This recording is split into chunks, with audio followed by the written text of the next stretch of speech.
hypnotic dance. She holds me here with only a glance. She's over me. She's over me.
Can you feel it? Can you feel it? It's that Friday love just filling the air.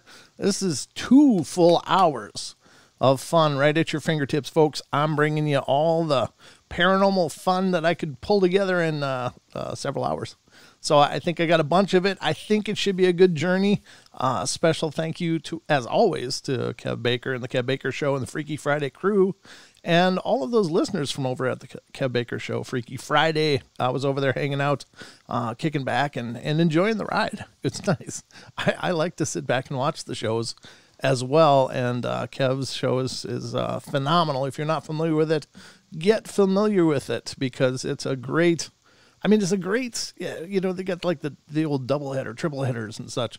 Well, that's like Friday night on TFR. There's just this amazing chain of shows that I am absolutely humbled to be a part of course. I do my best to keep up with all these pros, but it's a lot of fun. And if you haven't watched the Freaky Friday show on the Kev Baker show channel on YouTube or on TFR, you're missing out. They do a lot of the stuff that we do. And if you like this discussions, you're going to love hanging out with those guys. Not to mention the personalities, the laughs, the incredible insights and thought-provoking discussions. Not to mention an occasional row out the window from Scotland. What more could you want? So anyway, I'm just saying, if you haven't seen it, you should see it. And Kev's told me, he's put me on a notice. We got to get our numbers up here. But I'll have you know, today, ladies and gentlemen, on YouTube, our humble little channel just ticked past 8,000 subscribers. So thank you to all of you who are a part of that movement and made that happen. Thank you to all of you who have told people about the show and helped that to happen. And thank you to all of you who will, in the future, let people know about the portal, because we do want it to grow. It's, this is it's a labor of love, of course. I love doing it and I love being here with you guys, but the bigger it is, the more energy, the more momentum, the more ability we'll have to do more things with the show. So you can certainly help by letting people know about the show. So please do. But we got 2 fun-filled hours ahead of us and lots to go. The phone lines will be open second hour if you want to call in. If you got something you want to share, call in second hour, hour number 2. And that will be the number is what the hell's my number? I haven't said it for a while. 720-923-0945. 0500. Again, 720-923-0500 is the numbers for fun right here on the Paranormal Portal. Hi, Miracles. Hey, Naysay. Now, I did get your messages. I apologize. I've just been absolutely busy, but I will get back to you, just so you know.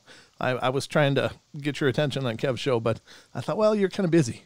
So I'll do it here. Just know that I saw it. I think it's phenomenal, but I just hadn't had a chance. It's just been a really crazy kind of week, but not in a terrible way, just crazy way. So I'm not ignoring anybody, and, I'll call you. All right, so first of all, again, thank you for being here. It's Friday. You made it. You're in the groove now. I see more and more of you are coming in, and hello to all of you in TFR land over there hanging out. Some of you guys are carryovers from Kev's show, and I'd love for you to stick with me. And those of you over on YouTube are always piling in, so we'll see how many we get to tonight. But hopefully a good showing will transpire throughout the course of the evening. But before we go any further, one of the first places we like to go on the portal is to explore the news.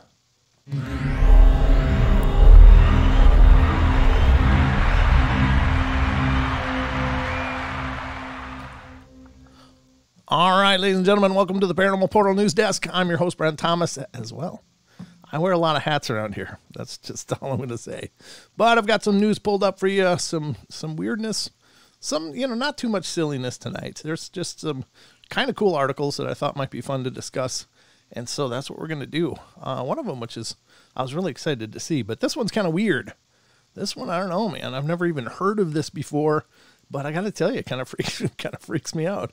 I don't know what the hell this means. It's like, hey, welcome to 2021. Hey, we've got a pandemic, we've got masks, we've got political instability, and hey, how about a space hurricane? Have you heard of space hurricane before? I was today years old when I found out about a space hurricane, but here you go.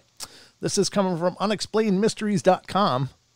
It's a space hurricane observed over North Pole. I think it's Santa. Sorry. It was too easy. It's a low-hanging fruit. It says scientists have, for the first time, detected a hurricane taking place in Earth's upper atmosphere. Hurricanes that form in our planet's lower atmosphere are both commonplace and well documented. But until now, the idea of a hurricane forming in Earth's upper atmosphere seemed more like a concept from a science fiction movie than something that could actually happen in reality. Welcome to 2021. There is no science fiction anymore. There's no fiction anymore. It says, nonetheless, a new analysis of data recorded August 20th, 2014 by researchers from China's Shandong University has revealed the detection of what is being referred to as a space hurricane, which formed over the North Pole and extended over a region exceeding 1,000 kilometers in diameter. That's huge. Reaching from 110 kilometers to 860 kilometers in altitude, this remarkable atmospheric event was comprised mostly of plasma and consisted of several spiral arms which swirled in an anti-clockwise motion. The direction, or the center rather, or eye of the hurricane remains still, just like in a regular lower atmosphere hurricane. Until now, it was uncertain whether space plasma hurricanes even existed. Welcome to 2021. So now to prove this with such a striking observation is incredible, said physicist Mike Lockwood of the University of Reading, or I guess they pronounce it Reading. I visited Reading. I like that town. I was there in, what was it, 2006 or something like that? I liked it. Good time. Saw my friend Marty. It says tropical storms are associated with huge amounts of energy, and these space hurricanes must be created by unusually large and rapid transfer of solar wind energy and charged particles into the Earth's upper atmosphere. Yeah, we're going to be superheroes. Everybody's going to be superheroes pretty quick. I saw the Fantastic Four. I know how this stuff works. It is believed that the same phenomena is also likely to occur on other worlds as well. Plasma and magnetic fields in the atmosphere of planets exist throughout the universe, so the findings suggest that space hurricanes should be a widespread phenomena. What does it mean? I don't even know. Are they dangerous? We don't know, but they're happening, and, so I hope that makes your life more complete somehow. I don't know. It sounds really kind of spooky, but I'll tell you what it makes me think about. It makes me think of that whole magnetic pole shift kind of stuff. Is this some kind of symptomatic deal of that stuff starting to happen? And I don't know, because they say we're due, whatever that means, but whatever it is, it's a science fact now, ladies and gentlemen. It's not science fiction. I don't even know if there was a hypothesis about this before this, but that's really creepy. I don't know. Anyway, let's get to the next one. The next one is another article I pulled up, and this one's kind of creepy, really. I don't know. The ghost hunters, of course, is the topic of this one, but apparently they found something that may justify their haunting a little bit. I haven't read this before, so I have no idea what I'm about to get into, but it's how we roll. This one's from unexplained-mysteries.com, and this is Ghost Hunters Discover Human Skull Near Hotel. Somebody just left it laying there, I guess. A couple who were out looking for evidence of the paranormal found something a lot more disturbing. Danny and Felicity Duffy, who run a YouTube channel dedicated to paranormal investigation, had been out exploring the area of Light Woodland near an abandoned hotel on Blackburn Road near Edgerton Park, England. God, that was a huge address. Hold on, I need a drink. When they made a rather shocking discovery, a human skull nestled in the leaves. The skull appeared to have been there for some time and was sitting next to what looked like a set of partially decomposed clothing. Oh. Initially unsure as to whether or not the skull was real, the couple decided the best thing to do was to just call the police. Authorities later confirmed that the skull was indeed genuine. This is a very surprising discovery made in the early hours of Monday morning, and we have been working ever since to establish the circumstances here, said Detective Inspector Debbie Hurst. What we do know is that the item found has been confirmed to be a human skull, but it is still unknown how old the skull is or how long it has been at the location for. Isn't that ending a sentence with a preposition? I don't know. I think I'm terrible with grammatical rules, but I think that's what that's what it is. Anyway, I don't think I'll grade it and hand it back or anything, but just the way my mind works. Welcome to my world.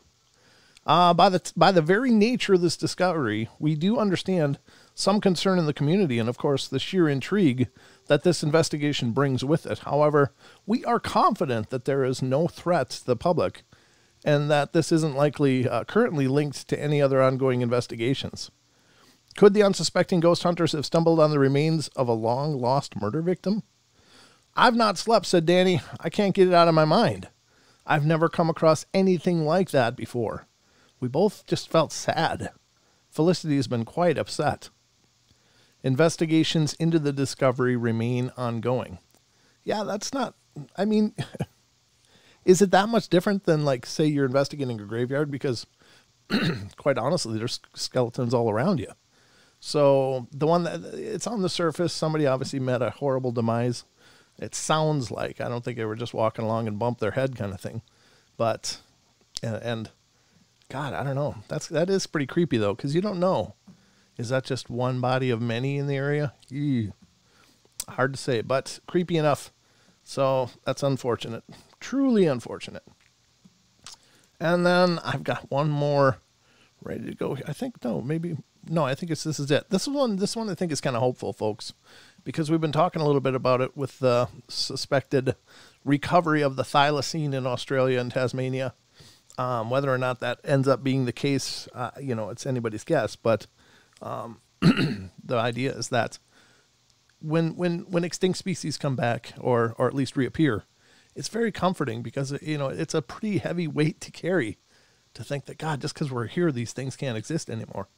And so when they come back, it's like, yeah, maybe we can do it. So I don't know. Maybe it's just me. I'm just kind of optimistic, but I'd like to think that we could live in balance or something here. But anyway, this is from unexplained-mysteries.com. Extinct bird rediscovered after 170 years. That's quite a long time. An extremely rare bird that hasn't been seen in almost 2 centuries has turned up again in Indonesia. Known as the black-browed babbler, this incredibly elusive resident of Borneo in Indonesia was first described in the late 1840s when a single specimen was collected. I wonder what they mean collected. It's like they shot it. Oh, it's the last one. The solitary bird would remain the only known example of the species for almost 2 centuries. It wasn't until October of last year when Muhammad Suranto and Muhammad Rizki Fauzan came across a strange bird in Indonesia's South Kalimantan province, and this would change. They captured it, took photographs, and then released it back into the forest. I was confused when we got the pictures because it looked a bit like Horsfeld's babbler, but it didn't really fit, said the birdwatching group member Jocko Said Trisyanto. Believing the bird to be a perfect match for illustrations of the long-lost black-browed babbler, he forwarded the images along to ornithologist Panji Gusti Akbar. When Akbar received them, he could barely contain his excitement. Before long, the word of the discovery had been passed around to the ornithological community. It took me a while to come to grips with this thing, said bird conservationist Ding Li Young. I had a tear in my eye. This is a really big deal for Indonesia's ornithology, as shocking as rediscovering the passenger pigeon or Carolina parakeet. But this is closer to home, a bird from the part of the world that I live in. It's now hoped that the bird's discovery will help to attract more visitors to the region. That's not a good thing. That's already not a good thing. And that's, all right, I'll talk about this in a minute. But anyway, bird watchers from all over the world have already started contacting me about the possibility of visiting and seeing this bird, said Akbar. So here's the problem. I think these species, for whatever reason, are just so much more vulnerable. Now, apparently these people captured this bird, and the image that they show here, it's sitting on somebody's finger, it looks like. I don't think it chose that. I think it was chosen for that. Meaning that I'm sure this bird's all kinds of stressed out because maybe they just don't see people. But the point being, it's kind of like the dodo. They were these dopey things that just kind of wandered around, flightless birds. Well, hungry sailors would land and they'd start bludgeoning some dodos because, well, that's a quick meal. And so the more people you get stomping through these areas, the more stress this bird is going to be under. Now, they could already be in really limited numbers, so what is that going to do? It's not like you want to really introduce a whole bunch of tourism based around this one bird being there or a population of these birds being there. They clearly don't seem to be real good at taking care of themselves with the presence of people. So I think they could crash the species just by introducing tourism. I mean, that would be the silliest thing they could do, I would think. But you know, and that's my big fear about Sasquatch or Bigfoot or, you know, any of these other cryptids that we talk about. Is once it's established that these things are out there, the people will come, and they will come, and they will come, and they will come, and there will be reshaping entire areas of ecosystem with all this increased traffic of people wanting to see one, wanting to, you know, get a picture of one. And it's going to do nothing but cause a lot of problems. And so I don't know. I mean, isn't it good enough to know that, hey, they're there. We thought they were dead, but they're not. Cool. It's a success story, right? But that's my feelings about these things. I get nervous about, you know, hey, let's bring back tourism. It's like, no, let's not. Let's not do that. Because obviously these are not, maybe they're not very smart. Maybe they're just kind of dopey little birds like the dodo. But they still have a right to be here, right? I don't know. Just saying, folks, you guys can be the judge what you think, but I don't know. Those are my thoughts, and you get them for free with every episode. What more could you want? All right, folks, that's going to wrap it up for our news. I don't got any more news for you, so let's get back to our regularly scheduled program.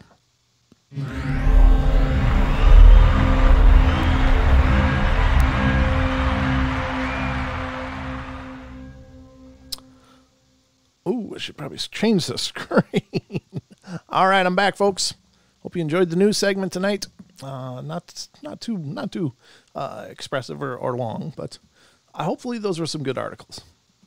Did you know about space hurricanes before tonight? Just doing a poll, just a straw poll. I want to hear in the comments or in the chat if you've heard of space hurricanes before, because that's new to me. And I'm here to tell you, it's like, God, the more we know, it's almost the more scarier things get. But anyway, let's continue on our journey. That was our journey into the news. All right, where am I? Who am I? What's my motivation? I don't know. Okay, wait, no. Oh, I know. I forgot to reopen a browser after I restarted my computer. Hold on, folks, while I take care of some housekeeping here. We got a couple of articles that we're going to polish up that were from other shows, including the Black Eyed Kids that we covered the other night. Fair warning to any of you out there that I know Black Eyed Kids really resonates pretty creepily with a lot of people. And I don't know if I understand that or not. I've thought about it, and it's a creepy phenomena for sure. And for those of you that might not be familiar with it, the idea is that these strange, unaccompanied children come in all hours of the night. And they look like they're like 8, 9, 10 years old, maybe even teenager years, but, you know, they're pretty young. And they don't look like they should be running around unaccompanied. But there's more than just that. They come and knock on people's doors. Now, people at first blush are like, oh my God, there's kids out here. But the next thing people talk about is this overwhelming sense of dread and this primal fear that kind of takes root inside of them. And then they feel this compulsion to let the kids in because the kids are asking to come in. They want to come in and use your phone so their parents can come pick them up. They're lost. They don't know where they are. They're strange, you know, and it's a creepy freaking phenomena because the bottom line is that any normal, well-adjusted person or even mildly adjusted person is going to be kind of almost have a genetic predisposition to want to help kids out. You know, we don't want to hurt them. We want them to be okay because, you know, there's like this parental instinct in all of us, and even more for those who are parents. So when you see a kid in distress, the first thing you want to do is like, oh, let me make it better. Maybe I can help and make it okay for you. And so you see this, and automatically there's the fear that hits. It's like, you know, that's not a kid. Now the clincher is that they usually stand at the doorway with their heads down, looking at the ground. So these people are dealing with these emotions like, what's going on? I feel like I want to let them in, but I don't want to let them in because they're freaking me out. This is wrong. Something's really wrong. And then they look up. And when they look up, people are greeted with this visage of eyes that are absolutely pitch black. There's no white sclera at all. It's just a pool of black. And as soon as they lock eyes with these things. Now, people do say that they talk really eloquently, like they're much older than they appear to be. And they talk about, you know, again, that the pleading from these things turns into anger, turns into demands once people start resisting. And quite honestly, there's very few stories. Now, when we were covering this the other night, they were like, well, there's no stories of people actually letting them in, so nobody knows. That's not true. There are stories out there of people letting them in, and then a whole bunch of stuff going wrong, really wrong. There's a story of a mother who left her child in a car as she ran into a store, came back out and noticed there's another child in the car with her son. It was like, well, what's going on? And she looked, and the extra kid in the back looked up at her with these solid black eyes. And she kicked him out, got him out of the car. You got to get out of here now. The kid gets out. Her son was only like 4 or 5 years old. Little guy in his kid seat or whatever. And she said, why did you let him in? And she goes, well, I thought it'd be fun to have a friend to play with. Now, as I recall that story, and I'm paraphrasing it, but I think that kid did end up getting sick. According to the story, and I can't vouch for its authenticity, but according to the story, the kid did get sick and passed away. And other people have let them in and have dealt with things like necrotic tissue. Their tissues just start dying. People have come down with weird cancers and stuff. These strange bleeding noses that never heal, and you know, the spider webbing of problems. Now, oftentimes people let them in, and the next thing they know, they're waking up from being unconscious on the floor, and the kids are gone. But then the weirdness starts with the health issues. Like they come in and they're almost like an embodiment of a curse, is, you know, almost the best way I could put it. But if those are true or not, I don't know. But then again, I don't know if any of these are true or not. You know, they're not my experiences, but they're represented as true. So that's what we're bringing you tonight. So the other night we went through several of these from this article, but there's still a bunch more. So let me take a look at the clock here and see what we're doing. We actually got 2 minutes, so I guess we're gonna hit this on the other side. But the other thing I'd like to say is that, you know, and this isn't this was something that occurred to me, but I've since learned that other people have connected these dots too. But that the Black-Eyed Kids legend, or the nature of their visitations, seem to be very much in line with our Hollywoodization of the vampire lore. So are they some kind of bleed through from an ancient past?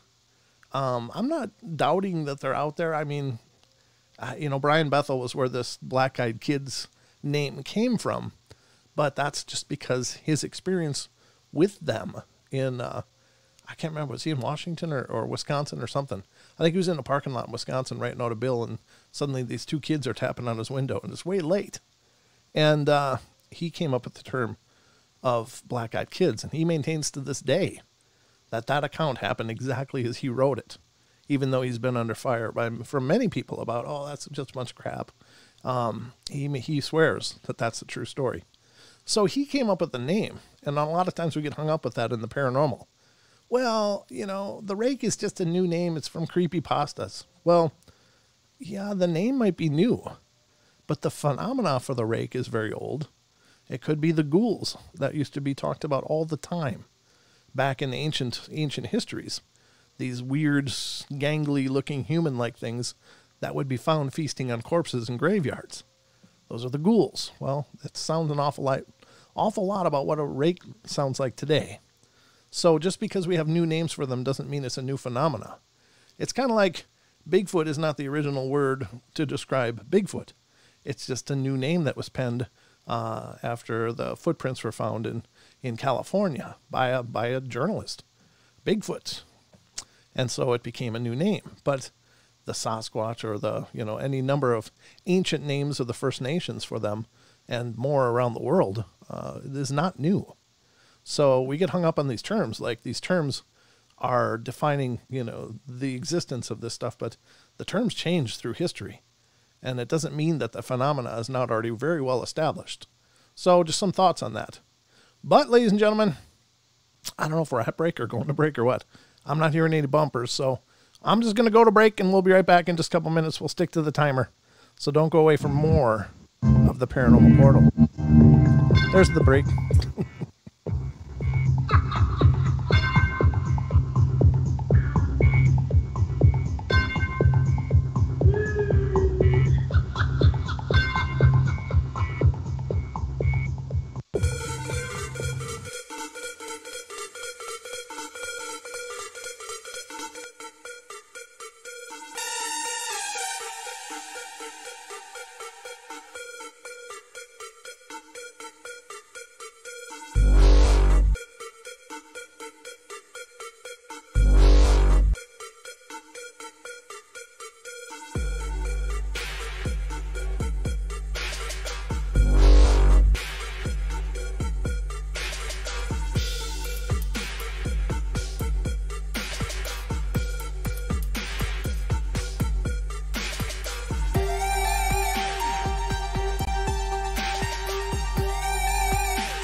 Welcome, ladies and gentlemen. Half hour number 2 of our 2-hour exploration into the paranormal portal tonight. Yes, Stacy, 2 hours. It's Friday night. How soon they forget. No, I'm just kidding. Yeah, 2 hours tonight. We got lots of time left and lots of material to get through. And before break, we were talking about kind of setting the stage for getting into more of these black-eyed kids stories. So I hope you guys are ready, because these get pretty creepy. Again, I don't know. You believe what you want, of course. And there's plenty of people out there, I'm sure, going, oh, come on. But is it true? Could it be true? I'm here to say everything can be true. Just found out they have hurricanes in space today. My God, you know, if that's possible, everything else is for sure.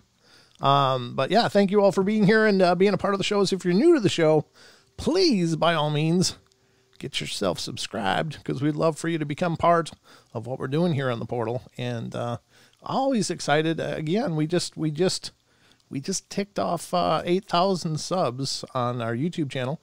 Not a big deal for many channels. It's very small, very humble. But I'm here to tell you, we've done this by word of mouth only. We've grown as a grassroots kind of movement. I'm not advertising the shows outside of my social media. I'm just posting, hey, I'm going to be doing a show, you know, and people come and show up and stuff. But you guys have been amazing, because you guys have done this. You guys have built this.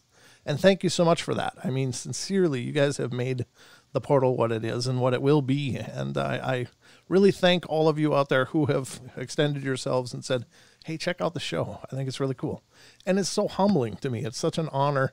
So I can't thank you guys enough. So enough of me babbling on about that. But I just, it's just really cool, because we've been doing this show now for years, and we do a podcast as well. The podcast is really the bread and butter for us, but this is where I started doing shows like this on tfrlive.com, as well as, soon after starting YouTube streams. So this is where it started. The podcast stuff didn't come till later, but we'd love for you to keep spreading the word and letting people know about us here. And the break thing, if you notice the break thing, it's because we are actually simulcasting on TFR Live, YouTube, iHeart Radio on the Truth Frequency Radio channel, TuneIn and TalkStream Live on their Truth Frequency Radio channels. So there's break schedules, and we have to stick to those. So the Friday, Saturday shows always have these commercial breaks, but for those of you watching on YouTube, I put together those video montages with songs that I wrote so that you guys could kick back and relax while the commercials are playing on the networks. So I hope you appreciate that. It was by no small effort, mind you. All right, so let's get to these articles, folks. There's lots of black-eyed kid stories coming up, and buckle up. Some people, these really freak out by this. So I've got to tell you, I've never received more visceral reactions from listeners as when we do the black-eyed kid stories. And we don't do it a lot here, but when we do them, I always get messages, man, that stuff freaks me out. I don't like those shows. I got to skip this one. I got to skip this one. and I understand, because it is a creepy concept, but I'm just doing the shows. I hope you guys enjoy them all the same. So we're on number 9 of an article from thoughtcatalog.com. And this is an article that is, we made it through 8 of them the last time, because a lot of discussion happened when Don was on here and we were talking about this. Don's one of the people that hates these stories. He really does. He doesn't like these stories at all. So he's with you. Me, I'm a little more benign about them. I think there's creepier things out there for me personally, but as long as you keep your door shut, you'll be fine. I was having a visceral experience all over my body. I'd be lying if I didn't, if I told you I didn't know about the black-eyed kids. Before this happened to me, late summer last year, I definitely did. Now, in the moment, the idea never crossed my mind, but afterwards, hell yes.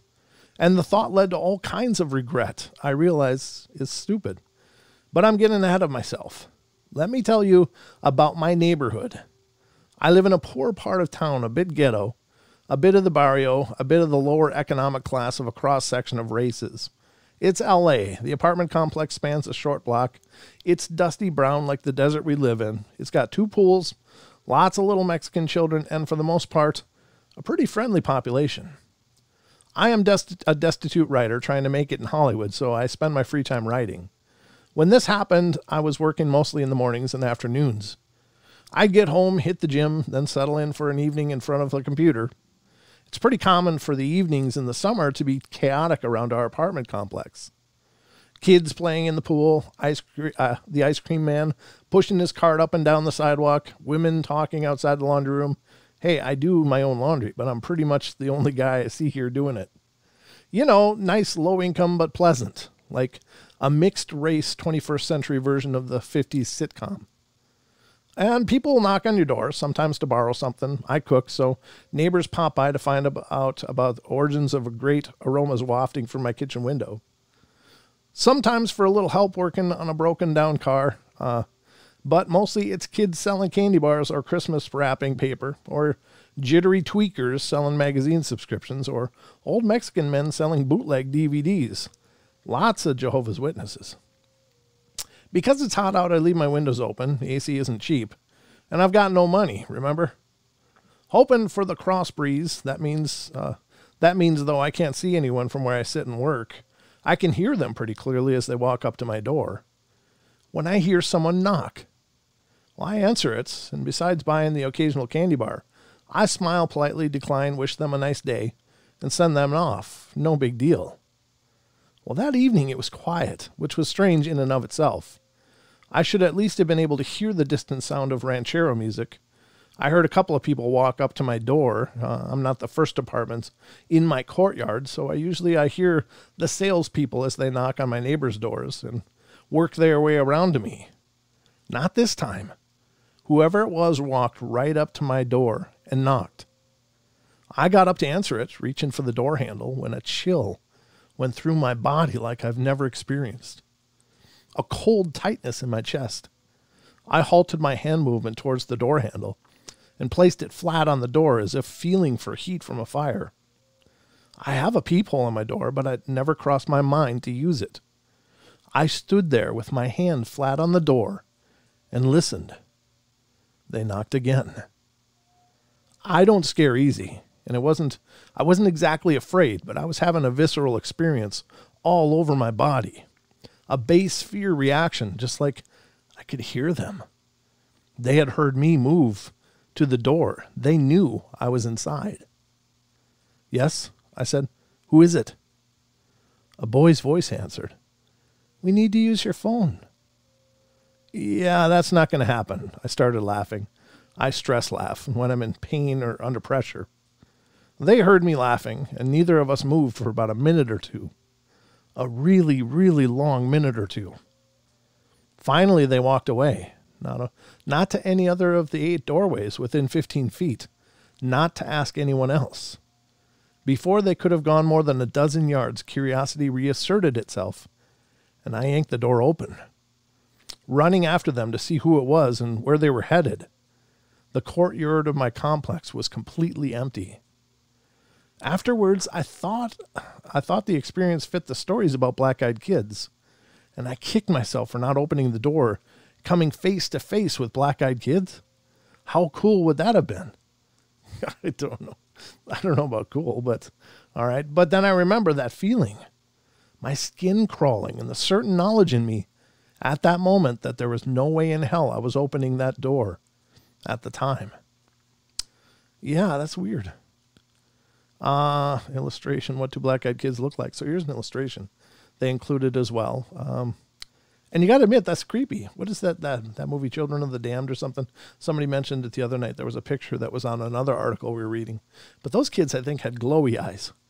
And so it'd be like the opposite. But God, that does look tragic. Oh, dear. I think probably one of the movies, and I never actually saw the movie, but it disturbed me so much that I couldn't even imagine watching it because it was so damn creepy. And I don't remember anything about it other than the setting. And it was this movie where they were on like this island, this tropical island, but there were these babies all over the place. It was like, oh, the little cute babies and stuff. But when they got near the people, they suddenly became little devil babies, and they had like sharp teeth and fangs, and would jump on them and start tearing people up. And I was like, yeah. It's so creepy. And that's I don't know what the hell that has to do with anything, but I think of little things and being scary, and that's That's the one I remember from a childhood. I don't remember where I even saw that clip, to be honest with you, because it was pre-internet, but I saw it somewhere.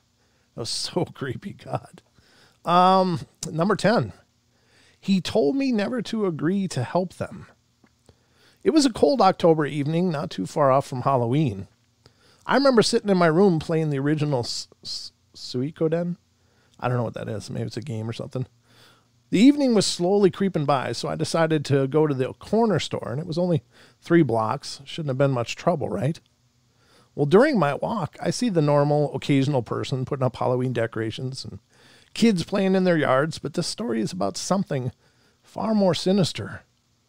I remember seeing 2 teens, about age 14, knocking on a door asking to use the phone, which, of course, I thought was weird because most teens these days have phones. Well, as I kept walking, they stopped and stared at me for a short moment. I felt the blood in my veins chill.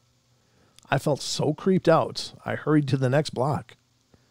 The next block seemed fine until I looked behind me, and I saw the 2 teens were following me. I took off sprinting to the store at this point. I saw the sign for the store and relief washed over me. I opened the door and I told the cashier about what happened on the way here. He looked at me, slightly creeped out, and told me a story about this happening to him in his hometown and how they found him the day he left and asked for his help. In an emotionless voice, he told me to never agree to help. He told me another story, but at that point I was no longer paying attention because they were standing at the door asking to be let in. The cashier freaked out and locked the door. The teens never seemed to waver or even leave. They wouldn't step away from the door.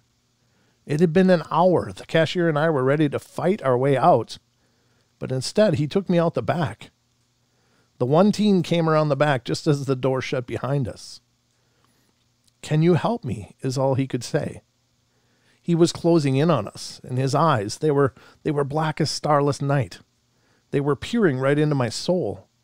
I couldn't help but gaze into his eyes, the terror. I can't remember too much of what happened next, but I do recall the sounds of struggle. When I came to, the cashier was struggling with both teens. He was calling out for me to help. I ran towards them, grabbed him by his collar, and pulled him between the 2 and knocked them over in the process. I didn't look back until I was near my house. The cashier was gone, but the teens were still following behind, and I ran into my house, closed all the blinds, and turned the music up. I got lucky that day, but I'm not sure how long I can keep out of their grasp. I tried to find and thank the cashier for saving my life that day, but he didn't show up for work after that. I asked his boss, and he told me that he called over the phone and quit. He said he was moving. To this very day, I sometimes feel the fear of those eyes watching me as I drive to work. I sometimes will look out my window and swear I see them watching my house from a couple blocks away, waiting for their next chance. I was talking to Don about this after our show last time, and I was like, I don't know, it just seems like whatever, it's not really random. I don't think that whatever this phenomena is, it's not really random. It's like they seem to target people. And I don't know how else to say that, but the story that we just read where the guy was in the apartment complex, he said usually he can hear the traffic as it's coming around, knocking on people's doors, but it came right to his door. And that's a great illustration of that. So they perhaps they're some kind of intuitive or psychic, but they know there's a type of person that they're targeting. And for any number of reasons, I could only speculate, but it just seems to me that it's not at all random. They definitely know who they're going for and probably have, maybe, I don't know, reconned a bunch of targets in an area before they show up. I don't know, but horrible, horrible stuff. All right. The next one is a survival story. This is very short. It says, I helped them once. Never, ever, under any circumstance, do it. I'm not sure what they do, but it feels like as if they're ripping your soul out. They get really close to you, and you get amazingly drowsy. If it weren't for my girlfriend showing up mid-invasion and kicking them out, I probably would be dead. I didn't even see the black eyes until I had let them in. They're getting smarter. And again, I can't vouch for any of these stories, so, it's just as I found them, but they are presented as real. So take it or leave it. Each one is based on its own merit. And most of that's just gut feeling. It's like, I don't really buy that one. Okay, fair enough. I'm not telling you to believe anything on the show. But I do want everyone to know that the material that I bring forth to the show will never be fabricated, will never be knowingly BS or a hoax. And what I bring to the show is what is represented as real. All right. Let's see where we at. 9 minutes. Yeah, we're good. So this one is Black-Eyed Grandparents. Let's get to this. And this says, bit of a scene setting. In 96, 97, I lived in a fairly old terraced house with a cemetery at the end of the road. Cliche, I know, but it's an important detail. Nothing remarkable about the house or the area. It was just convenient for college. Anyway, I was up late one night on the PC in my bedroom, which looked out onto the street.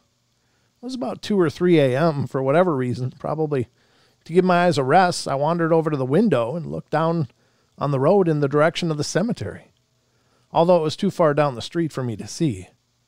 And I saw 3 people walking slowly down the road. I could see that they were quite old and appeared to be dressed in funeral clothes, which, given the hour, was weird. There were 2 women and a man. I'd put their ages at about 80, and the woman in the middle was being steadied and guided by the other woman, and the man as they came closer. I got the impression that she was upset. My first thought was that, given their age, she had recently buried her husband, and grief had caused her to behave slightly irrational, causing her to try to be out near the cemetery at that hour, and that the other 2 friends/relatives were trying to look after her and get her home.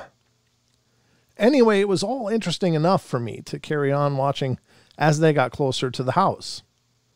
Just outside the front of the house was a street lamp, and I watched them as they made their way past. But when they got to the lamppost, they all stopped, and the woman in the middle looked up at me and grinned. Yeah. This is when things got weird. The grin became a sort of grimace, and if there was any color in her face to start with, it was now dead white. At that point, I realized I was staring right into her eyes, but her eyes were pitch black. Time sort of dilated. If you've ever crashed a car in the final split second before you make impact, it seems to drag out as you process more information than normal in that time frame. It was that sort of thing. And I'm sure we only made eye contact for a second, but it felt like several minutes as my peripheral vision faded, and I felt like all I could see was these 2 black holes in her face, drawing me in. Although the distance between us didn't change, she somehow felt like she was coming closer. And I was kind of aware, although I couldn't honestly say I could see them at that point, but the 2 people with her were just continuing to look down at the road, as if frozen, but waiting for this woman to finish whatever she was doing.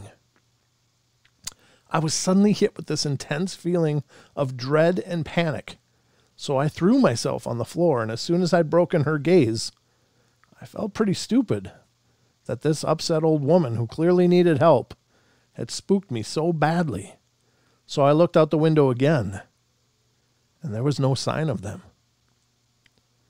It was a longish straight road, and the house was towards the middle, so Linford Christie would have had trouble getting out of sight in the time I looked away, let alone 3 octogenarians.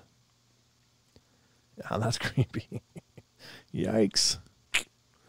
Now, this is a different one because it's obviously, there are black-eyed adults that are reported as well. I don't know how they interrelate. I don't know what one has to do with the other, but it's another, either the same phenomena, just a different appearance, or a completely different phenomena. I'm not sure. All right, let's go to the next one. 5 minutes. We can do it, I think. Yeah, we can do this. Okay. They're on my balcony, number 13. Let me tell you a little bit about myself. In my early 20s, I just moved into this apartment. I tend to live a very private life, so I don't even have a Facebook account. I work during the day at a grocery store. Okay, so I'm walking up my flight of stairs to get to my apartment, and I hear these kids laughing, and then I heard whispering. It was kind of late, so I thought this is weird, but I just ignored it and walked into my apartment. I live on the 3rd floor. I was getting ready to open my balcony door. It was really muggy in my apartment. I walk over to the door and pull my blinds, and 2 kids are staring back at me. Sorry for the F-bomb, but I didn't read it anyway, so it's okay. But I'm still shaking. I screamed and backed away, smashing my leg into the table. They both were in blue jeans, and the oldest, he was taller, had on a green shirt with white stripes, and the younger had on a button-up light blue shirt. The oldest one touched the sliding door. "Hey, miss, can you let us in?" The younger one just kept looking around. I still stared at them.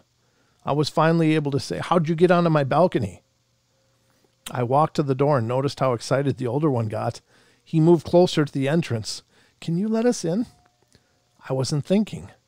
I unlocked the door, and when I looked up, their eyes, you guys, their eyes were black. The entire eye.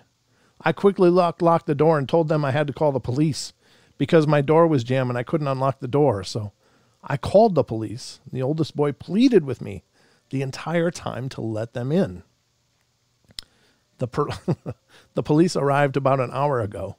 They came in and walked to the balcony. They opened the balcony door. There was nothing there. They looked down and saw 2 children.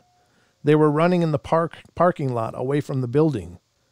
The police took a report and said they had to have had help getting up there, and that they would question the neighbors. Well, I'm freaking out. I'm crying. I don't want to stay here, but then again, I don't feel safe going outside right now. I don't blame you. Eesh. There's a lot of stories. There's other stories. I don't know if we'll bump into one, but one other story that I know I've read in the past had this person was across the way and saw black-eyed kids at a neighbor's apartment across the courtyard. She could see them there. And I guess they were on like the 2nd or 3rd story of this apartment complex. And then she watched, and suddenly she blinked, and both those kids that were at her door on the 3rd story on the balcony were suddenly standing on the roof looking at the woman across the courtyard. And that's weird. Are they physical? I don't know. Are they something else? Maybe so. It's hard to say, folks, but I can tell you what, we're going to be heading to our hour break right now. But once again, I'd like to let everybody know, please check out the podcast. If you're not already a Paranormal Portal podcast listener, check it out. You can find it on Pandora, Spotify, iHeart, iTunes, Stitcher, Google Play, CastBox. There's so many different platforms that we're on, but you can certainly check it out. This week's episode was a conversation I had with Jeff and Teresa Yellick of Colorado. They're Bigfoot researchers, and they captured one of the most, to me, one of the most amazing Bigfoot's faces in the brush looking at them that I've ever seen. I just find it absolutely amazing. It's a gut reaction. I don't know why. I can't quantify why, but since talking to them, I know that it would have to have been about 9 feet tall based on where it was standing. So it does sound very legitimate, but just the visage of the thing was so incredible. And you can hear that interview on our podcast this week and hundreds more. We're at actually almost 930 episodes right here on YouTube. We've been at this a while, man. I don't know, dudes. I'm working it. So, we're going to go to our break here at some point. I think the break music will probably come in right at the very tail end. So, and remember that, Friday nights are epic nights for the paranormal and for the woo and for the esoteric and fantastic, because following my show is Paisley Wild, The Spaces Between on TFRlive.com. And you can also check her out on her YouTube channel, which is youtube.com, The Spaces Between. And she does a great job talking about esoteric energy crystals, better living, health, occultism, paganism, the whole works. She really does a great job. So check it out. You won't be disappointed. But we're going to go to our last break. I see there's a phone call, so we'll probably get to this phone call after the break, and then we'll continue marching through our stories about black-eyed kids. They're creepy, folks. I don't write this stuff. I'm just telling you what I found, but I hope you're enjoying it all the same. And we'll be right back with more of the Paranormal Portal in just a couple minutes. Remember, got to take the breaks because we're on the networks too, so just to coordinate.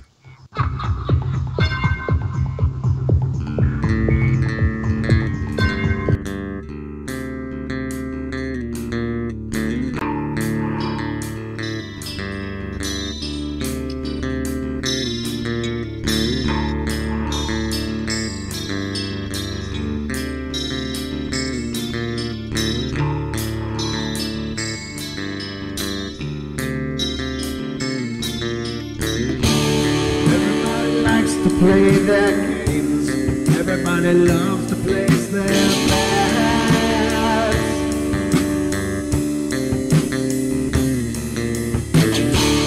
They don't understand the price I paid. They don't care to comprehend.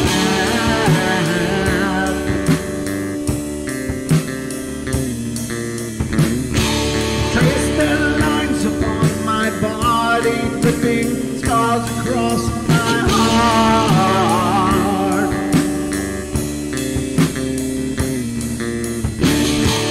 Raging anger pours inside me as their lies keep falling apart.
With my silence, I am not a stupid boy.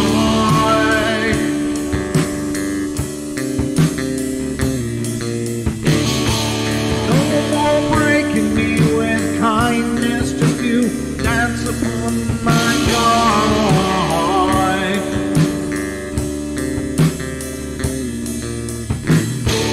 Leading me with empty promise, you're just another fucking gas.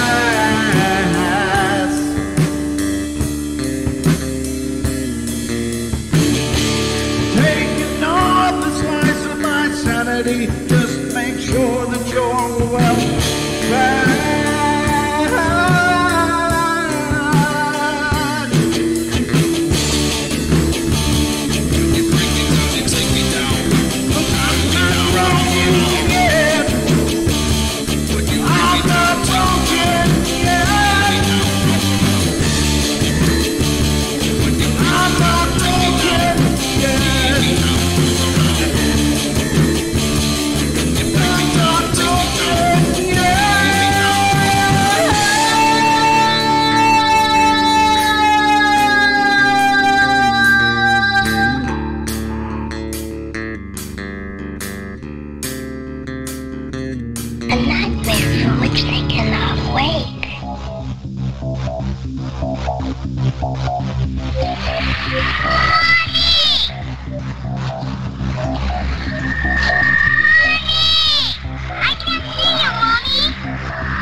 Carol Ann is not like those she's with. They're attracted to the one thing about her that's different from themselves. Her life force is very strong. It gives off its own illumination. It is a light that implies life and memory of love and home and earthly pleasures. Something they desperately desire, but can't have anymore. Right now, she's the closest thing to that. Poltergeist are usually associated with an individual. Hauntings seem to be connected with an area. A house, usually. Poltergeist disturbances are fairly short duration, perhaps a couple of months. Hauntings can go on for years.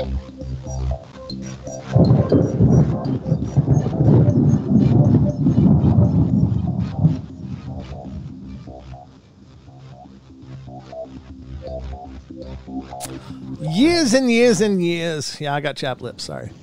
I don't know what's going on. They're just like, they did good all winter, and then all of a sudden they're just like splitting. And I don't think I'm licking them too much, but God, they're just really tender. My lips are tender. What do you do? That's why we got chapstick. All right, so welcome back to the show, folks. Hour number 2 is upon us here. We're jumping into the second hour of our Paranormal Fun Fest, and you are the guests of honor. So thank you for being here. All 76 of you so far. Good to see you guys. And all 76 of you, please get subscribed. If you're not already, please hit that like and let the algorithm know that we need business. We mean business here. Just smack it up. All right. That was kind of painful. I did that a lot harder than I intended to, but shows the power of the portal. All right, folks, tonight we are going through lots of different stuff, but we're currently going through some Black-Eyed Kids stories. However, the phone lines are now open, and we've got a phone call. If you want to call in as well, you've got something paranormal you want to share and be a part of the festivities, then by all means, 720-923-0500. So we have a call right now. Looks like it's from Jim. Bim Jim. Is this you, Bim Jim? Hey, how's it going? Good, brother. How you doing? Brent. Yes, sir. Good. Excellent.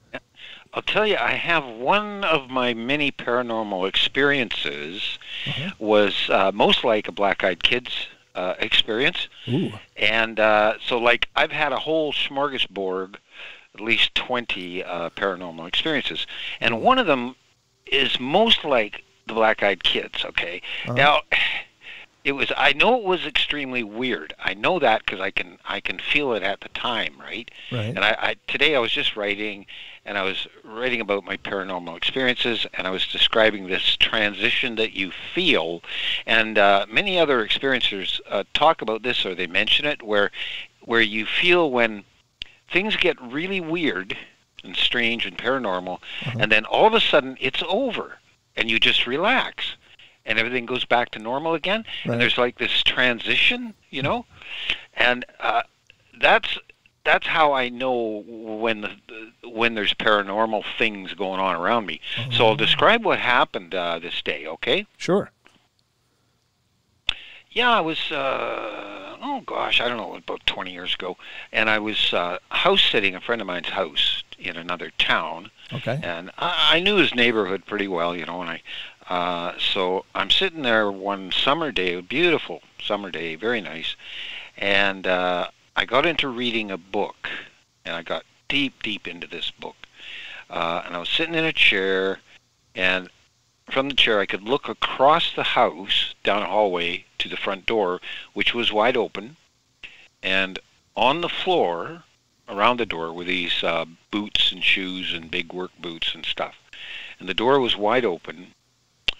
And I was reading this book, and this is about the focus and the mental state when these things happen, because I was so deep into this book. It was just, the depth of it was phenomenal. And I'm reading this book, sitting in this chair, and all of a sudden there was this very loud boom.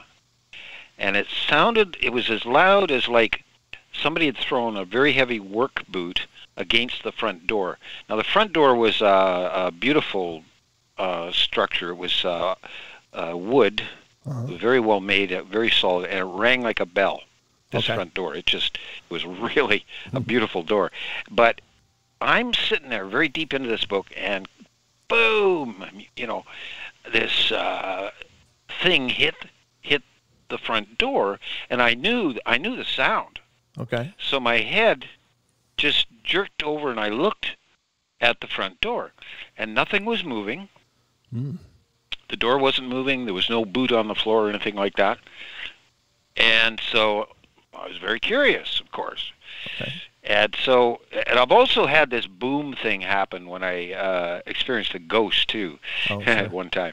The ghost will throw a brick against the wall and stuff like that. Yeah. So anyways, I hear the boom, and then I jump up, and I could hear some kids, like giggling or something. Oh. And so I went to a window, and I looked out, and there was these 3 kids in the middle of the lane. It was a paved lane, and it was a short distance from the front doors, maybe 30 yards or something like that from the front door. And there were these 3 kids there, and they must have been siblings, I thought, because they looked identical. And this is the weirdest thing, is the appearance of these kids. Now, this is a summer day. There was kids in the neighborhood, but they wore normal clothing, like shorts and T-shirts, and they ran around and stuff. But these kids were dressed in all black. Now, I say they were siblings because there was a tall boy, probably 14 years old, and 5'11". Okay. Tall 14-year-old. 5'11", probably. And there was 2 shorter kids. The smallest was a boy. The middle one was a girl. They were all dressed in all black on a hot summer day. Wow. The boy was wearing a black cape, really? Which he was kind of spreading out with his arms. Now, the 3 of them were roughhousing, as kids do, and the 2 smaller ones were trying to climb on top of the taller one. The taller one was bent over at the waist, and they all had very long black hair, very long, well past the shoulders. And the taller boy was bent over at his shoulders, and the other 2 kids were trying to climb on top of him, and they're all giggling and roughhousing, and their heads were bowed, so their hair fell down and covered their faces. Okay. And all of them were doing the same thing. They were all dressed in all black, all long black hair, giggling, roughhousing, and they were right there, a straight line from the front door. Like they were could have thrown this boot at the front door, or whatever hit the front door. They could have thrown it for sure by their location. Okay. So I watched them for a bit, and it was a very odd scene. I mean, it's just, you would never see such a thing as that on a summer day in that neighborhood. Okay. So I hurried straight to the front door, out the door, looked, there was nobody in the lane. I hurried to the middle of the lane, right to where they were standing. I looked up and down the lane. There was nobody at all to be seen. Wow. And no sound. I listened. I walked a little way up and down the lane looking. Nothing. Everything was calm again, whereas it had been. I had been feeling the strangeness of it all. Sure. And then when I couldn't find them, it was like everything returned to normal again. So that's what happened. Wow. I mean, I don't know if that's a black-eyed kid story or not, but I knew at the time that it happened, I knew it was very weird. Yeah. Because the appearance kids just could not exist. It just was too weird. Yeah, it sounds like they not only appeared weird, but they disappeared weird as well, and were acting, I don't know. I mean, it sounds like they're roughhousing and stuff, but being totally dressed wrong for the weather and such. And the fact that they disappear is really consistent with the black-eyed kids. That happens in a lot of stories. They're just gone. And thank God you didn't see them. I don't know what they are, but it seems like nothing but bad news. I find it really interesting what you're talking about when you felt that tension. And I think I think that that's something that everybody has. It's kind of that same thing as like we all kind of sense when we're being watched. And it's probably built on that same receptive factors of our body, spirit, or whatever. But yeah, those are definitely primal warnings, huh? Yeah. Wow. Yeah, like, Go ahead. yeah, like Bledsoe. He describes this too, where you feel this transition. It's like, or you can actually hear it, because if you're in the forest, everything goes quiet, and it's not like, you know, it's like really silent, absolutely no sound at all. Yeah. And then this might, that condition might persist for a few minutes, and then the sound comes back on again. And it's when the sound comes back on that you really notice it. That's that transition from the paranormal to the normal. Yes. And that's when you really feel it. And I've felt that a bunch of times, and I've heard it. You know, I've heard that absence of sound and then the return of sound. And when that happens to you, you really know something's going on. And many experiencers have talked about that, about the sound going away and then coming back. And it could be a ghost experience. It could be a UFO sighting. Could be a cryptid sighting. Any one of those things.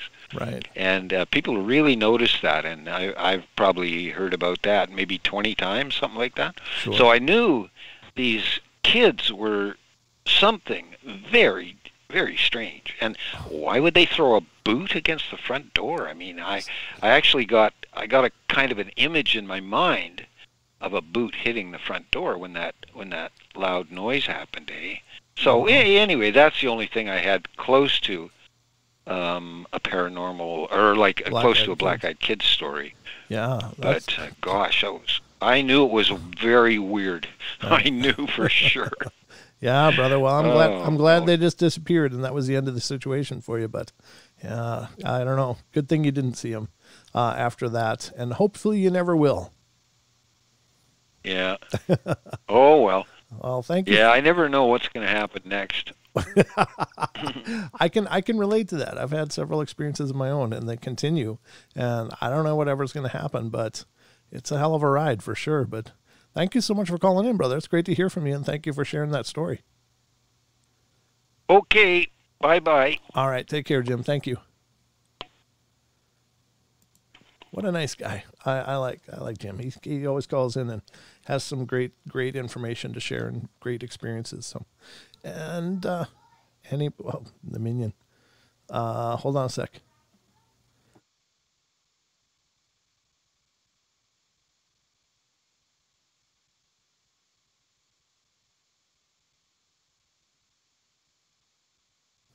All right, folks. Sorry about that. Just had to quiet the minion.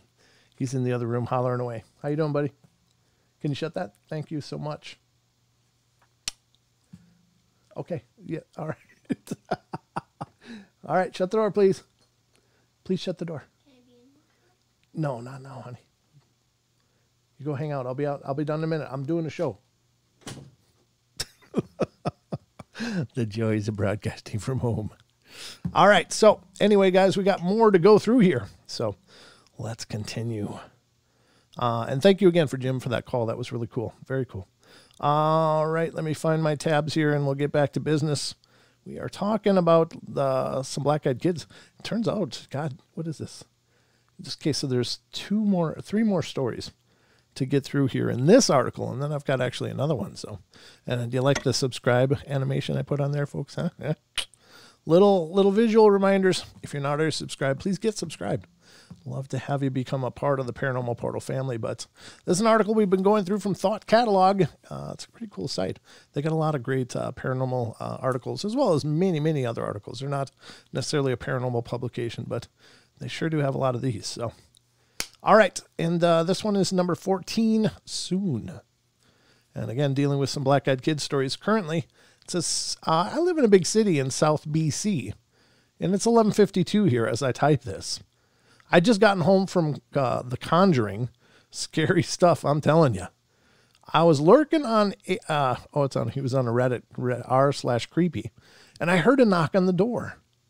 I walked over confused because I live alone and I'm a recluse. As I approached the door, I felt pure terror. The feeling you get when you feel like death is imminent or you're facing your biggest fear. When I opened the door, I was shaking madly. I was staring into the face of a 6'3" teenage girl. She was still 4 inches shorter than me, but God, he's a big guy. But I felt like I was about to faint. She asked if she could enter the premises because her mom had left town and she lost her keys. She claimed she needed a couch to sleep on and was cold. I blinked and screamed bloody murder, slamming the door in her face. I ran to my room and grabbed my revolver. Yeah, illegal. I know. Oh, geez. And sat up in the recliner facing the door until I dozed off. When I woke up, I looked outside and she was gone. But the word soon was scratched weakly into the floor. All right, so a story like that, I don't know. It sounds, those are the ones that I have trouble with because they're almost like poetically ambiguous and I don't know. They have this real cliffhanger quality to them. A very Hollywood ending, if you will. And those are the ones that are harder for me personally to buy into completely. So I don't know. I've never even heard of a 6'3" teenage black-eyed kid girl, but maybe they come in all shapes and sizes. I don't know. I'm not saying that I'm in, I have the rules and regulations of black-eyed kids all sorted, but that's a very unique sighting, a very unique experience. Somebody totally going on record that he's got a illegal revolver as well. That's kind of a Lulu there. The snapping of plastic filled the air. Don't you love it? No crickets, just the rim shot. Come on. I missed my own buttons. All right, here you go. Don't go out at night and always beware of the devils. Reading the stories, I'd always been a skeptic. Stories, alleged firsthand experience, hauntings, possessions. They're all well and good for a quick chill, a cheap thrill, something. I read to get my heart rate up. Getting scared can be fun sometimes, as long as you don't overdo it. Just a little something silly to get worked up about. In my lurking in books and on numerous sites on the internet, credible or not, I've come across many a story or account about ghosts, demons, the Jersey Devil, you name it. Recently, I found my way into stories about the BEK, or black-eyed kids.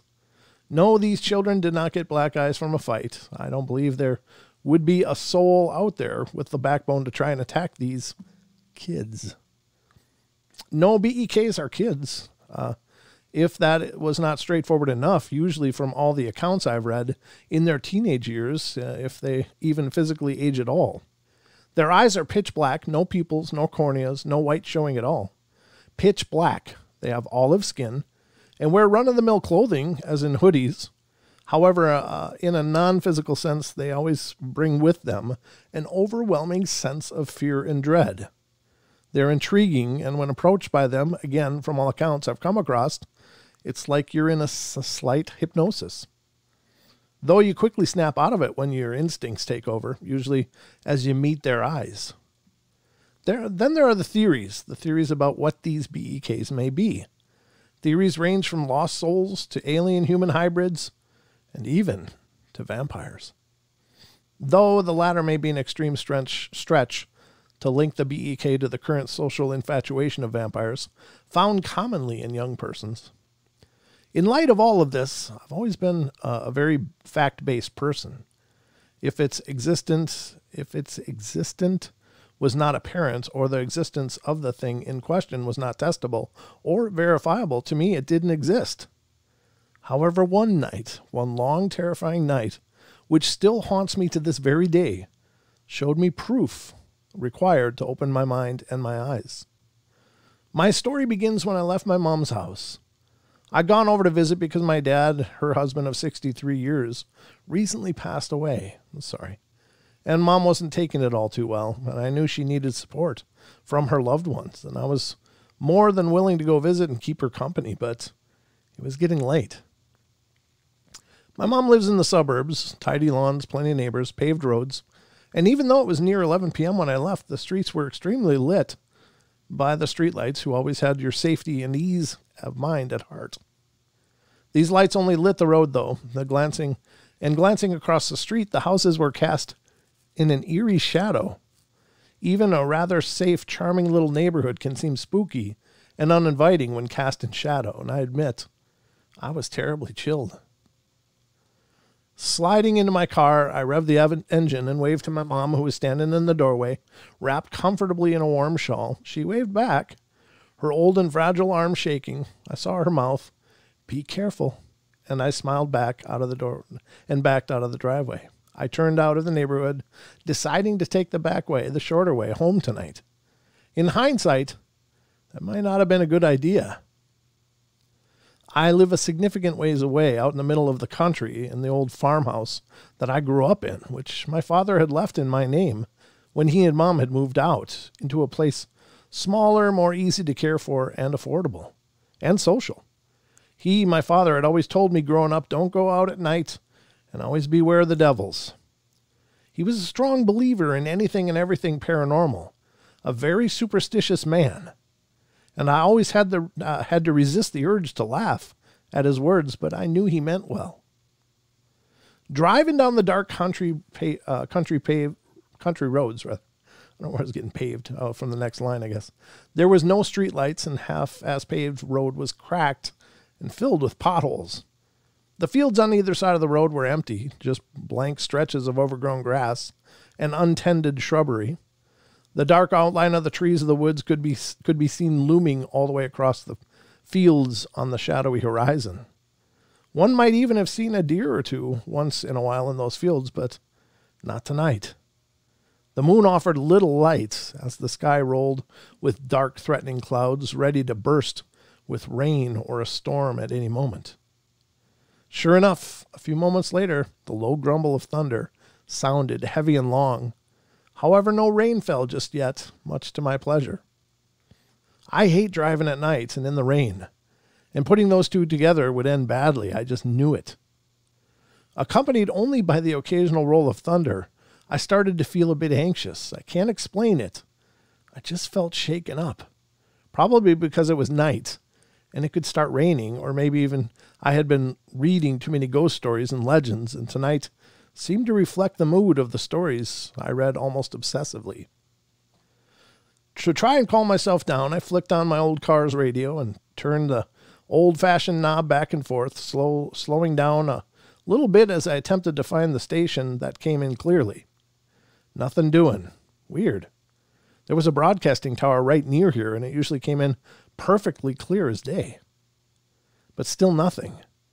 The white noise and static of the blank stations was doing nothing to appease my anxiety. I gripped the steering wheel tightly as more thunder boomed in the sky. Aggravated, I forcefully shut off the radio, gritting my teeth. Glancing down at the dashboard, I noticed I was nearly out of gas. Oh no. Groaning, I searched the road sign for gas. As I was scanning the side of the road, I noticed from the corner of my eye 2 figures walking on the side of the road, shrouded in a shadow. They were walking slowly, one turned around, walking backward, his or her thumb sticking out. I felt compelled to pull over to give them a ride and found my hands turning the wheel slightly, but I pulled back, realizing how stupid it would be of me to accept 2 random strangers into my car in the middle of the night on a backcountry road. I sped up and passed them, trying not to look back. As I did, so though I felt oddly intrigued by them, as I focused on the road ahead, it started drizzling, dropping my mood another level or two. Along with the rain, the thunder seemed louder and closer. And as the storm moved in, a few seconds passed until I gave in to my compulsion to look at the 2 figures. And I glanced in my rearview mirror. It seemed as if the 2 were walking faster, and the one no longer had his thumb out, but it had to be my imagination. How would I be able to tell if they were walking faster or not? It was rainy and dark. Looking back at the road, I almost missed a sign that alerted me to a gas stop up ahead. A sigh of relief passed my lips, and I slowed down, looking for any indication of the stop, pushing the thought of the 2 figures from my head. Soon I was pulling into the gas station, slowly as the rain started to pick up. The store was closed, but luckily they had 24-hour gas pump at service. Well, that was good for me, if they had not, I'd have run out a few more miles down the road. Shut off my car and hesitantly shuffled out of the metal shell and glanced over my shoulder, still not being able to shake that nervous feeling that had manifested inside of me earlier that night. I stood under the light of the overhang, trying to figure out how to work the pump, which seemed so overcomplicated in the dim light. And my mind not being able to focus on this simple task, the rain picked up more, heavier and louder against the concrete of the gas stop as I finally was able to get the pump into my car, forcing my hand to stop it shaking. Oh, I'm going to have to finish this after the break, folks. I ran right into the break. My apologies. That's clumsy hosting right there, but we'll be right back, ladies and gentlemen, for the last half hour of the show. Man, it's flown by. We'll be right back.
Ladies and gentlemen, the last segment of the show. Jeez Louise, it's flown by. We are cruising through the night, and we've covered, actually, most of the night has been about black-eyed kids, oddly enough. I didn't know it was going to take up this much of the night, but that's fine. I just have things that I'm working through that we've kind of touched on different shows, so it's kind of a grab bag tonight, but I hope you're enjoying the stories all the same, and it'll be our chance to work through it. Whoa, thank you, Titan. Thank you, Unknown, and thank you, Viva. I appreciate all of your love and support. Is it Titan or Tuitan? I don't know, but thank you very much. I appreciate that a bunch. Lots of love. Lots of love. Thank you. Goes a long way to help, for sure. We are cruising through the night, of course, but let me see, where the hell am I?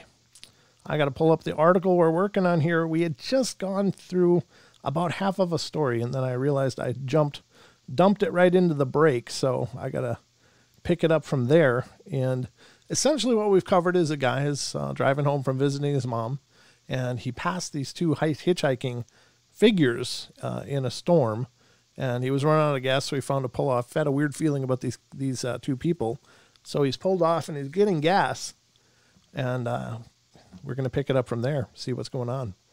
And that is, of course, coming from Thought Catalog, which is hosting the story. And let's continue. It said, let's figure out how to work the pump. Okay, so he's figured out how to work the pump. The rain picked up more, heavier and louder against the concrete of the gas stop as I was finally able to get the pump into my car, forcing my hand to stop it shaking. I had a horrible feeling that my shaking wasn't just because of the bitterly cold night air.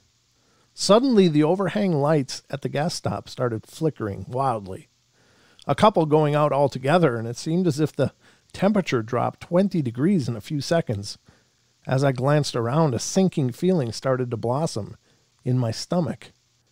As if in slow motion, I turned around, facing back towards the road, the long, lonely road, and saw what I expected to see there. But even as much as I knew what I'd see, I still felt the drop in my stomach, the color draining from my face, and I breathed a sharp, cold breath forcefully as it almost caught in my throat. Across the street, the two figures were standing facing me. They started crossing the street slowly but surely, and I fumbled with the gas pump. It had only been a few moments, but it seemed as if the gas pump was taking its precious time. I was shaking hard now as the thunder boomed once more, and I looked back up. The figures were now at the entrance to the gas stop. My breath was quick and shallow as I blindly shoved that pump back into its holder, not being able to tear my eyes away from the figures. As they drew closer, I became more frantic, even though now, as they walked into the flickering light of the overhang, I saw they were just two teenagers. They looked ragged and frigid and soaked from the rain. I straightened up a bit, still terrified, but another compulsive feeling similar to the one I experienced in the car was bubbling, and I felt obligated to talk to these two, though I insisted to myself to just drive away, not to risk anything. They were extremely close now at the next pump when I slid into my car, shaking wildly, and I fumbled for my keys, cursing myself as I dropped them on the floor. Leaning down, I swiped them up and sat back up. A cold, sickening feeling as I came face to face with one of the teens, who had his hand on my window, knocking slowly but forcefully. I rolled down the window a bit, just a bit, no bigger than to allow maybe a small child's hand through. Before I spoke, he spoke first. The other figure standing in the background still, but I could see something of a grin there on her pale face.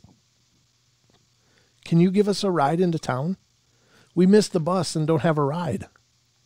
He spoke slow, and something about his voice made me shiver.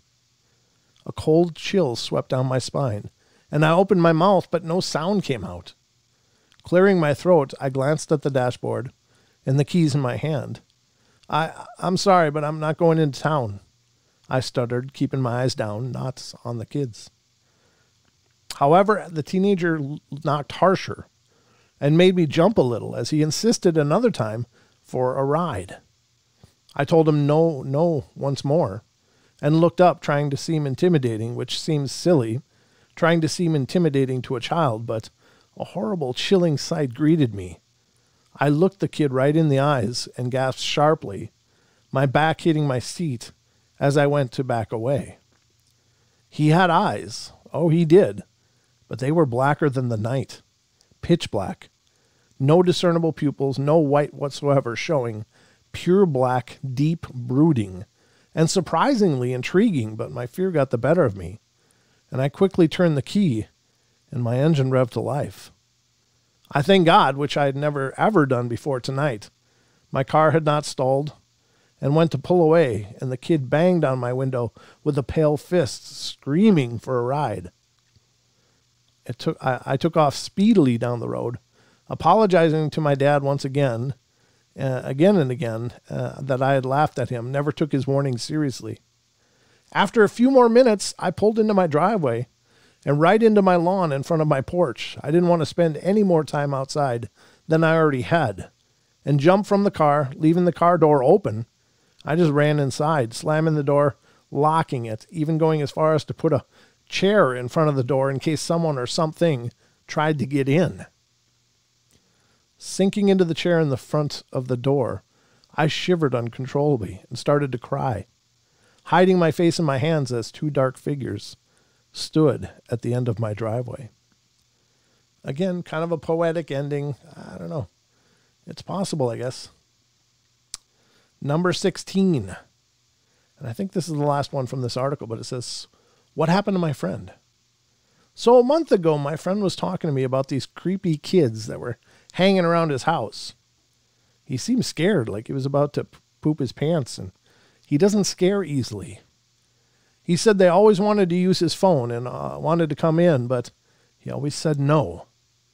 A week ago, he told me he was going to let them in, and I didn't really give it any attention, but he's been missing ever since. And I've gone over to his house, but it's empty and his cell phone number isn't going through. Does anyone know what happened to him? I've heard about BEKs just now, and I don't know what they do. Is he alive? Please help me. I'm seriously freaked out. There's a bonus story. It's a good one. Long one. Wow.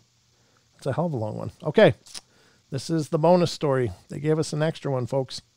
What a beautiful bonus. An encounter with the black-eyed kids. It was one in the morning, and I was a little late on walking my dog, Dakota. She's a 3-year-old German Shepherd and very tame for a big dog. Not in my entire time of having her have I ever seen her run up to anyone.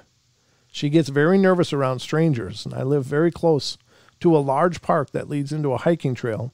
And there's a big area that's used as a baseball field and the big entrance into the wilderness surrounded by trees and darkness.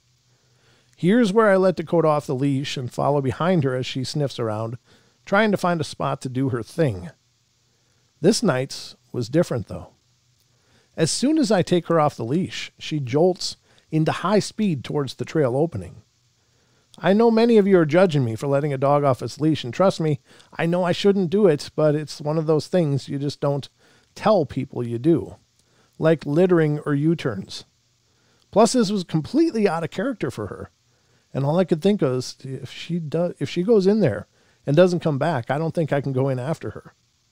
I was not about to get lost in the pitch darkness on the freezing cold night to get eaten by some mountain lions. I'd wait for her and probably call my roommate to tell him I'd be taking a little longer. But she didn't go in. She was about 8 feet from the entrance when I see a tall, dark figure calmly walk out of the darkness.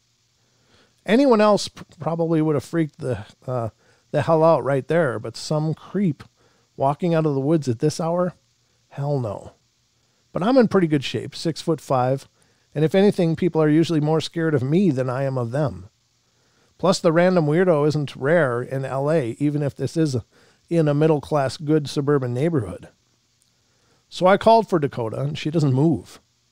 I've never seen a dog literally follow someone with their gaze, never breaking contact.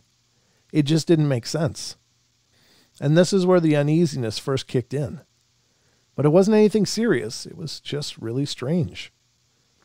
I started jogging towards her when I noticed it's a girl, about 17 to 20 years old, around 5'9" tall, And from what I could see, she's stunning. Long legs, beautiful body, short hair, almost reaching her shoulders, in a tousled, sexy kind of way.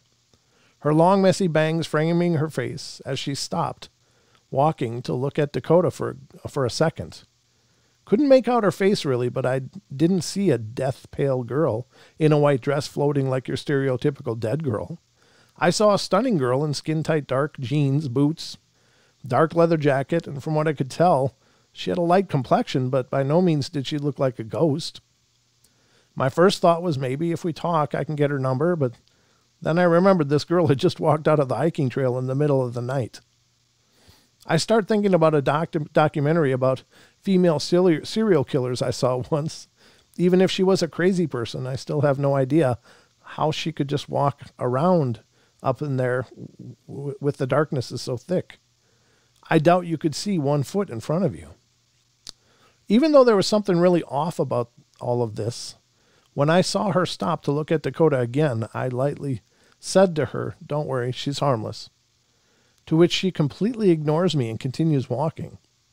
I think, okay, I didn't expect someone who walks around the woods in the middle of the night to keep a conversation going, but I put Dakota's leash back on, but she doesn't budge. All she does is take a couple of steps towards the girl and then stops whenever the girl looks back at her. "I think she likes you," I say, to which the girl just looks at Dakota. All of this felt really weird, almost like a dream, like a light feeling, and a silence that almost like you're underwater. No matter how much I tried to act cool, this was not normal.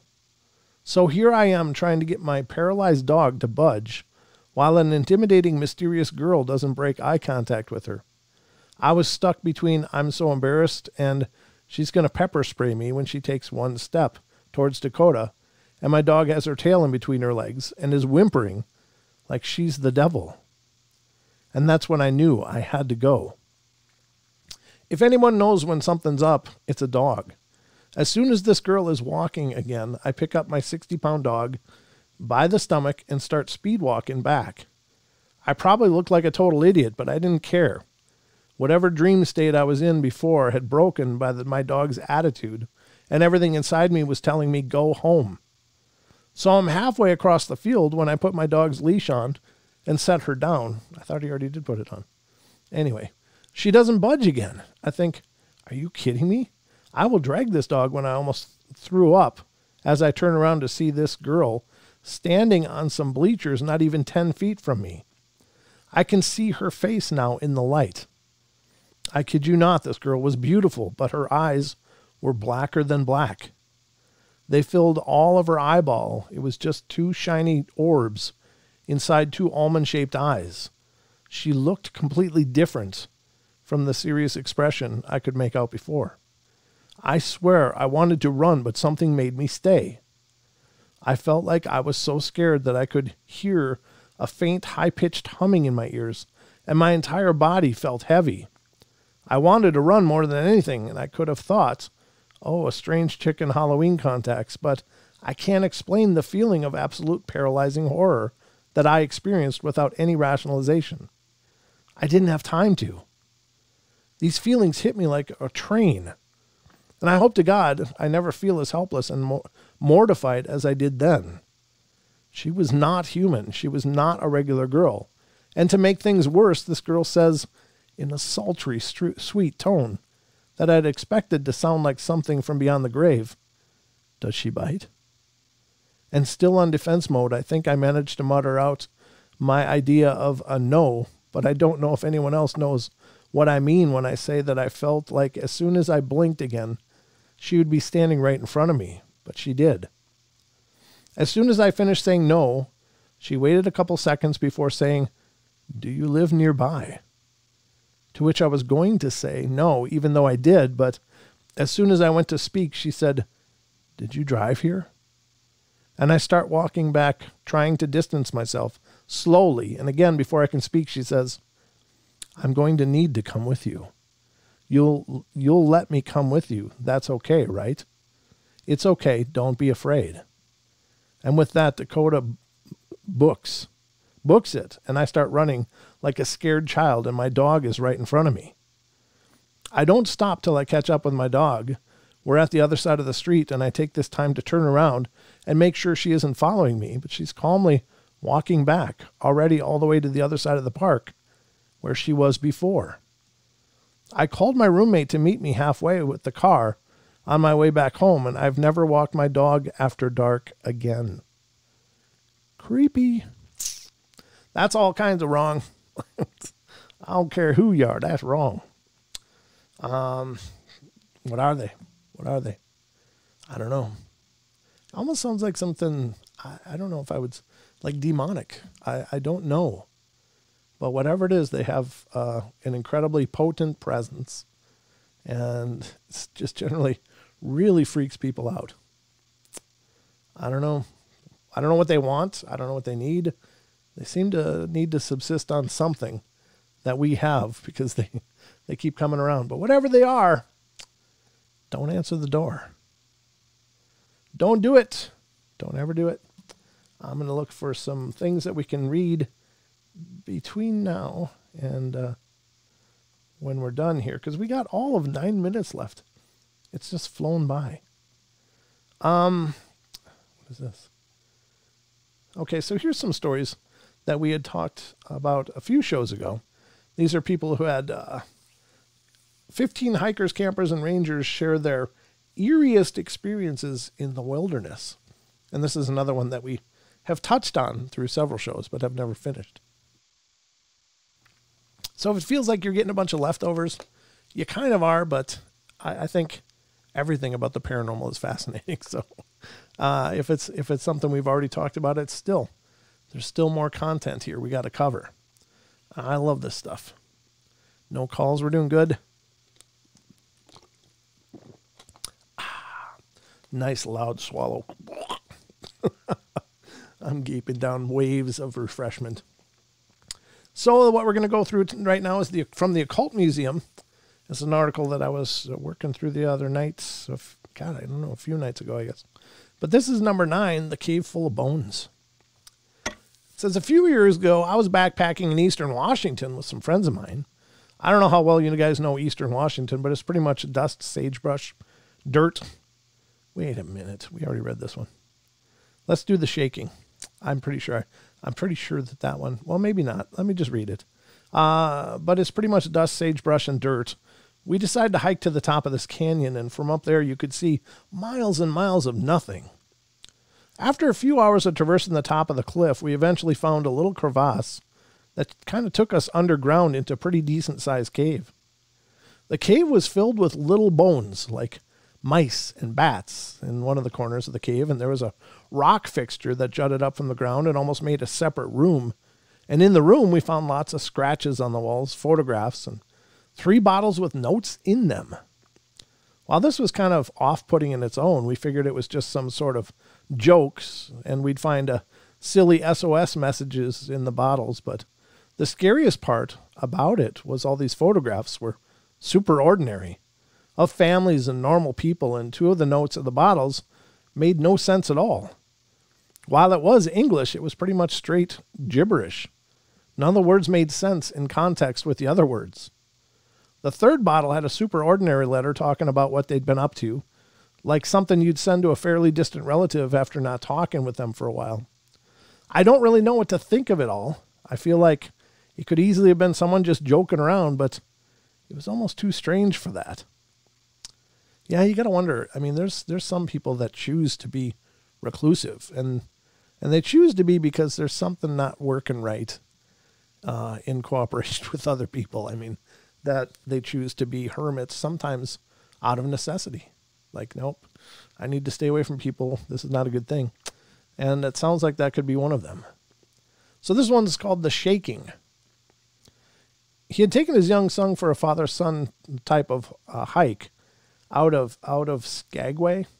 If any of you are familiar with the Skag Patch, there's quite a network of trails above town at Lower Dewey Lakes. I don't know where any of this is, but anyway, so it's evening, dinner done, tent is up, bedtime.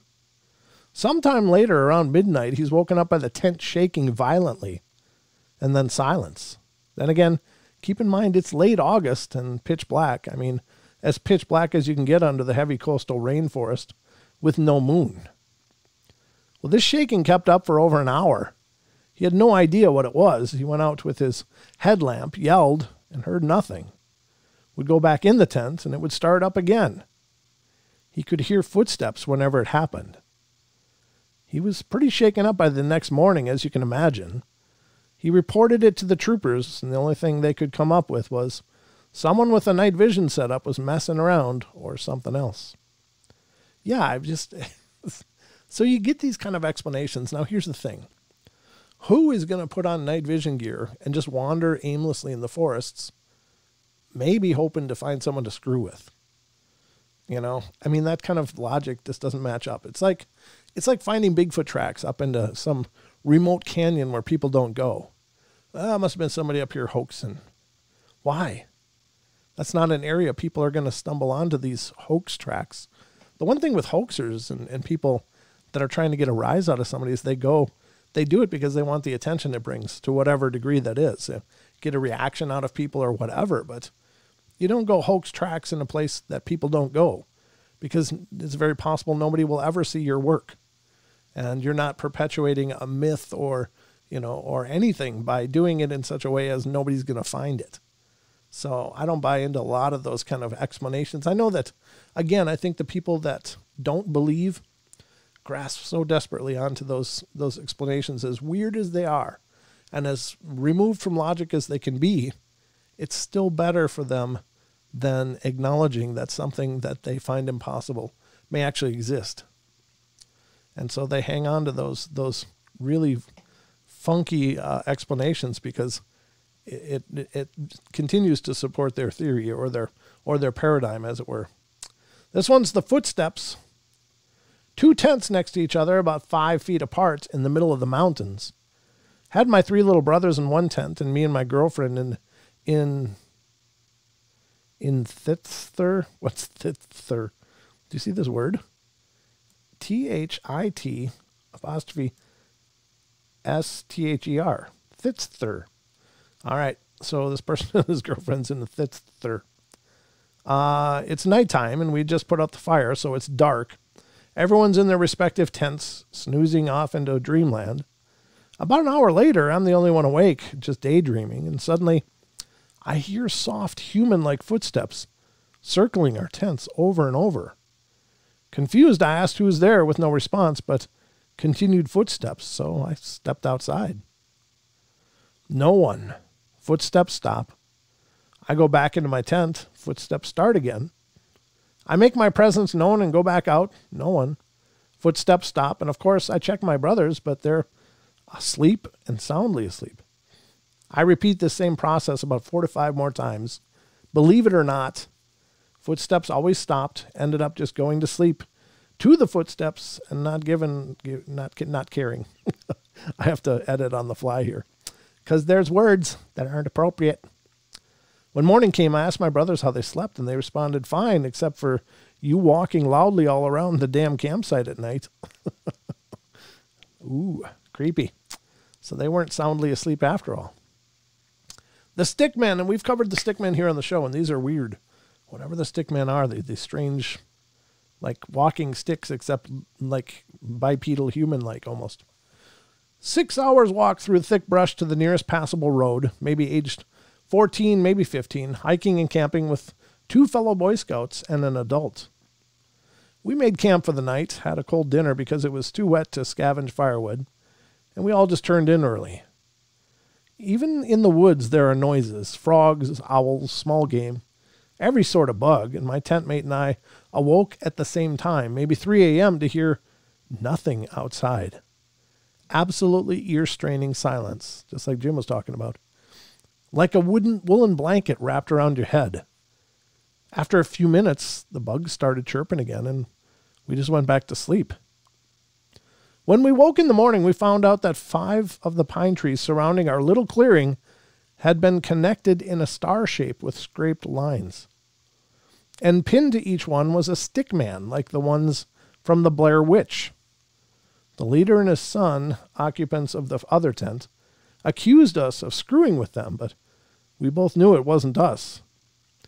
It's a story no one believes. I mean, who would believe the alibi of 2 kids? I'll never camp without the safety of a large group and nearby civilization ever again. Oof. Well, that brings us about to the end, folks. I have to polish this up tomorrow night when Don's here, and Don will be here tomorrow night.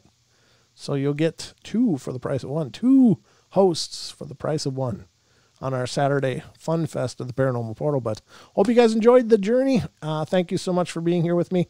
Stick around for Paisley Wild, The Spaces Between, coming up next. Love you all. Be good, be kind, be nice. Take care of each other. Help each other out. Find the magic in every day, and remember to laugh as much as you can.